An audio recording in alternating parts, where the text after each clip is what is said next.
হামজা চৌধুরী একজন top notch player, ইউরোপের top notch player, FA cup জয়ী প্লেয়ার, প্রিমিয়ার লিগে খেলেছেন তিনি।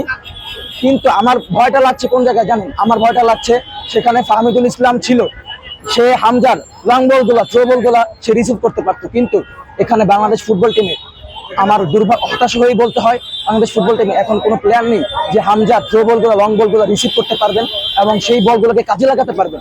হামজা যে ধরনের প্লেয়ার, সে বলটা সে আপনাকে বলটা বানিয়ে দিবে, কিন্তু গোলটা কিন্তু আপনার করতে হবে, গোলটা কিন্তু মুরসালিনে করতে হবে, গোলটা কিন্তু রাকিবকে করতে হবে, গোলটা কিন্তু সোহেল আমাদের করতে হবে। কিন্তু সেই কাজটা তারা করতে পারবে কিনা সেই বিষয়ে আমার অনেক শঙ্কা রয়েছে। যদি ফাহমিদুল থাকতো, সে আমরা একটা ভরসা পেতে পারতাম যে সে আমাদের থ্রো বলগুলো, লং বলগুলোকে সে ফিনিশ অ্যাটলিস্ট করতে পারতো, অ্যাটলিস্ট চেষ্টাটা তো করতে পারতো।